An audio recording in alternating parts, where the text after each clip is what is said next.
Sahabat Arti Bumi, di episode Gunung Puntang kali ini bukan sekadar urusan geografi, namun bagaimana eksplorasi diri mampu memberikan inspirasi.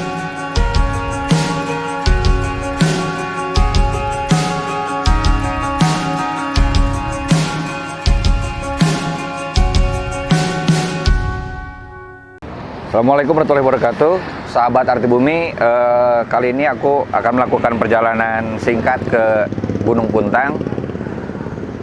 Seperti biasa, aku selalu mempersiapkan semua kebutuhan, kira-kira apa saja yang harus diambil sesuai kebutuhan aja, secukupnya aja, karena itu jalan hidup yang terbaik. Dan perlu disadari bahwa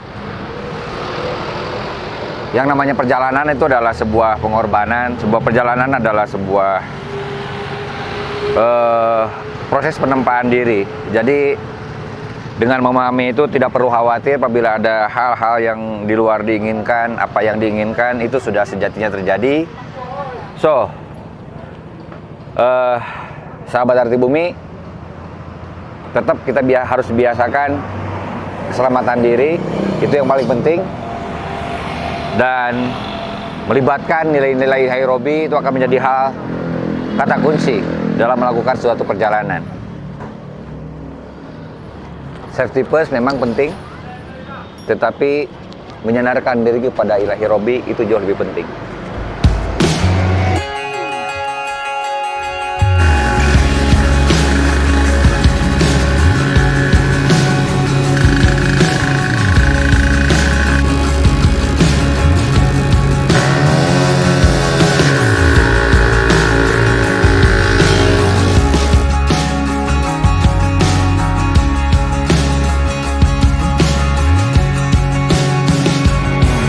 Sahabat Arti Bumi, kopi.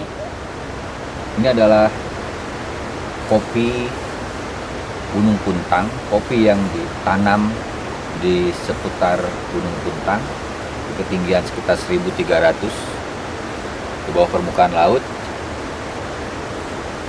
Konon, kopi Gunung Puntang ini ditanam hampir 150 orang petani kopi, dan rata-rata jenis tanaman kopi yang ada di sini berupa Red Bourbon dan Yellow Caturra.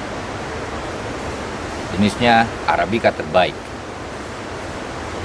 Namun pertanyaannya adalah, apakah dari sekian banyak tanaman, apakah tanaman kopi benar-benar mampu memberikan arti yang sejati bagi para petani lokal di Gunung Puntang? Saya mah kalau luasnya nggak tahu. Nggak tahu. Paling kalau yang punya saya mah paling nanam saya 700 pohon. 700 pohon di sabara luas? Sehektar kurang dari sehektar. Dari sejak kapan mengacip pepelakan kopi? 2008. Yang pertama. Jenis naon? Arabica. Anu yang Red Bourbon atau Yellow Caturra? Kurang tahu. Oke, yang pasti Arabica. Tapi biji kuning juga ada. Biji kuning berarti Yellow Caturra. Oke. Kenapa milih nama kopi, mah? Mengacip kenapa milih kopi? Ya, itu kan nanam kopi gampang. Tanam kalau udah gede biarin aja. Kepala juga dari bawahnya. Sejak tanam sampai kemudian dari sejak tanam sejak 2008 udah berapa kali petik panen? 1 tahun 1 kali. 1 kali. Selain melak kopi, mengacip melak ronde atau melakukan apa lagi di hutan Puntang ini? Bawahnya pohon kopi saya tanamin jahe, kunyit, sama kapol. Jahe, kunyit, kapol. Nah itu dari getah pinus, dari kapol, dari kunyit, dari jahe, dari kopi. Apakah dari semua tanaman yang mengacip ikut terlibat memakmurkan hutan Puntang ini bisa mencukupi kehidupan mengacip dan keluarga? Alhamdulillah bisa. Alhamdulillah bisa. Misalkan pengacip kepikiran pengen hijrah ke Bandung atau ke Jakarta kemana misalkan, pernah kepikiran seperti itu nggak? Nggak. Kenapa? Soalnya mungkin nggak enak, cuacanya panas, air susah. Kalau kemarin kan kalau di gunung enak, segar udaranya. Dan orang kota oke ke gunung Iya, ke gunung. Terus bingung jalannya di kota mah. Itu ditutup, Dia ditutup. Yang di sini bebas. Kira-kira orang semacam Mang Acip yang udah nggak mikirin pengen tinggal di kota, pindah di kota, tetapi merasa cukup hidup ada di sekitar Gunung Puntang ini, yang penting bersedia turut memakmurkan hutan, sebenarnya kita bisa hidup. Kira-kira banyak nggak sih generasi kayak Ngacip daerah sini? Banyak. Sekarang mayoritas semuanya warga nanam kopi. Oh yang tadinya kebangunan, kemana nanam kopi sekarang. Oh, oke. Emang sebelum nanam kopi kan sempat banyak ya teman-teman saudara-saudara Mang Acip yang ikut urban ke Bandung jadi tukang tembok, kuli dan seterusnya. Kenapa kemudian banting setir lagi menjadi para penanam kopi, kapol dan seterusnya? Jadi kan terutama dekat sama keluarga, bisa pulang tiap hari, tiap malam. Sekarang ya gitu sih, gampang. Dekat keluarga ya? Iya, dekat keluarga. Dekat dengan keluarga itu kata kuncinya ya. Dekat dengan keluarga dan bisa turut memakmurkan hutan Gunung Puntang ini. Jadi bisa menjaga sumber air gitu kan, ditanamin pohon lagi, penghijauan. Oke, ngomongin sumber air di Gunung Puntang, ada berapa titik, Mas? Banyak. Yang Amang tahu aja berapa? Yang kurang lebih sih, yang saya tahu Sumber air?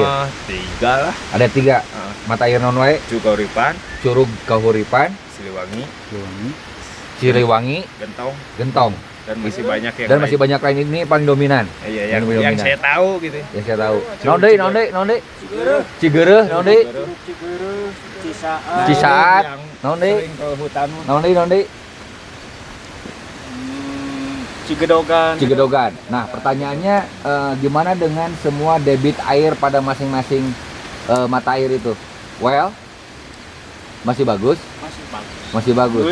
Alhamdulillah masih bagus. Terus urusan kepemilikan itu masih punya negara atau sudah ada yang mengklaim milik pribadi pada masing-masing air? Masih milik negara? Alhamdulillah. Yang namanya LMDH, Masyarakat Desa Hutan Bahonil. Oke. Bahonil. Udah punya SK dari Pak Jokowi. Oh, dari Presiden. Tanam bawah tegakan, tolong jaga. Sebelum ada tanaman harus ada tegakan dulu. Oke. Jadi tegakan itu termasuk kayu. Iya, betul. Nah, dari kayunya, dari kopinya itu ada bantuan nanti CSR. Ya sekarang udah terasa dari Pertamina, CSR Pertamina, terus dari provinsi, kabupaten, pertanian, itu udah masuk. Pak, sekarang kembangin sang di sini, kembangin apa? Ya jadi pengurus di sini. Pertama saya masuk jadi KTH, dipilih juga sama ya. KTH itu kelompok tani hutan. Kelompok tani hutan, artinya mereka concern di urusan pertanian yang sifatnya tidak merusak hutan, tapi justru support untuk memakmurkan hutan. Ya, gitu. Tanamannya apa aja? Tanamannya Kopi, banyak. Ya, ini yang jahe. di sini nih tuh. Jahe kurang. Jahe kurang. Kapol Kurang juga sebenarnya mah. Di sini khususnya kopi. Paling favorit kopi. Paling cocok kopi di sini karena di sini ada di ketinggian 1200 kalau di sini, kalau 1200 sampai ke atas 1400. 1200 sampai 1400 dan ini menjadi varian kopi terbaik di dunia, kopi Puntang. Dari nanam sampai nyeduh. Wah, bisa? Iya. Dari nanam sampai nyeduh? Nanam sampai nyeduh. Wow. Namanya menikmati juga. Sampai menikmati. Bukan dari pelatihan, kok dari pengalaman. Dari pengalaman. Oke. Pengalaman. Punya pengalaman di kopi. Iya. Ya, punya pengalaman di kopi. Kalau sekolah sampai fakultas apapun saya gak Silakan. mampu. Oke. Gak mampu. Oke. Makanya ikutin Bapak dulu, nanti juga akan ketemu lah. Ya, kalau iya. betul-betul diulik gitu. Kalau betul bisa pasti ada yang. Kalau sungguh-sungguh pasti bisa ya. Ya. Gitu harapannya. Wow. Nggak ketemu sama Bapak sekarang, pasti sama anak tadi pasti bakal ketemu itu dari kopi. Sebabnya itu kopi kan masuknya sembako. Iya. Makanan pokok, minuman pokok, tanaman pokok ya untuk Indonesia mahnya. Untuk Indonesia itu apalagi di sini Puntang itu kan punya nama. Oke. Punya nama dulu. Dunia bahkan. Iya, Di dunia diakui oleh dunia. 2016. 16 betul. Terbaik. Iya, terbaik. Terbaik di Sampai dunia. sekarang belum terkalahkan. Belum terkalahkan. Puntang. Keren. Tapi yang mana yang Puntang terbaik? Nah, itu tergantung lagi sama pengolahan. Iya. Dari pengolahan. Prosesnya ya. Prosesnya. Sampai urusan nyangrai, moe, metik, nyawanya. Bapak mah udah dari kata Bapak juga dari nanam sampai nyeduh Bisa. bisa. Itu pulper kan cara pengolahannya gimana, terus roasting. Iya. Itu kan Bapak semua. Oh, udah punya mesin roasting sendiri? Ada mesin roasting. Ada di sini? Ada 2. Oh, ada 2? Terus ada 2. Wow. Cooler ada, pulper di tiap KTH ada, Wow. penjemuran ada. Wow. Itu CSR dari Pertamina. Wow. Oke, Cuman CSR sahabat. itu nggak ngasih uang, ngasihnya barang. Ngasih barang. Oke, biar bisa manfaat. Ya. Bapak di sini nggak punya gaji? Enggak. Enggak. Dari penghasilan kira-kira sementara Wak, dari kopi saja, penghasilan Wak sasasi sabaraha Wak? Kalau dari kopi punya 10%. Punya 10%. Tapi di sini kan kelompok. Oke. Kelompok. Kalau kelompok itu kan nggak bisa seenaknya pindah ke bawah, nggak Oke, bisa. oke. Tapi kalau di bawah pastilah ramai. Oke. Ya, ramai. Kalau di sini kan ada pengunjung. Hmm. Paling Bapak yang paling besar 400.000 dari 1 bulan itu. Sampai kalau sekarang lagi pandemi 100.000, 40.000 itu 1 bulan. Tapi Wak tidak berkeluh kesah gara-gara Enggak. pandemi. Enggak. Kenapa? Apa yang membuat Wak optimis? Nah, kenapa? Pasti bakal berakhir lah. Oke, semua akan ada akhirnya. Iya. Selama ada di dunia itu sifatnya sementara. Sementara. Tidak akan ada yang selamanya. Orang sininya betul-betul merawat alam nggak akan ada. Nggak akan ada. Yang ada justru semua bersahabat. Ya, bersahabat. Jadi sahabat Arti Bumi, ini kata kunci bagaimana kemudian kita bersedia melakukan eksplorasi diri, bukan mengeksploitasi diri, tapi bagaimana dengan mengeksplorasi diri di bumi hingga mampu memberikan inspirasi. Ini kata kunci bagaimana membangun silaturahmi bukan hanya sesama manusia, tapi juga membangun silaturahmi dengan tanaman, pepohonan, hingga hewan, flora dan fauna. Kita tetap harus menjaga nilai-nilai silaturahmi karena itu adalah kata kunci bagaimana kita mampu mendapatkan arti bumi yang sejati.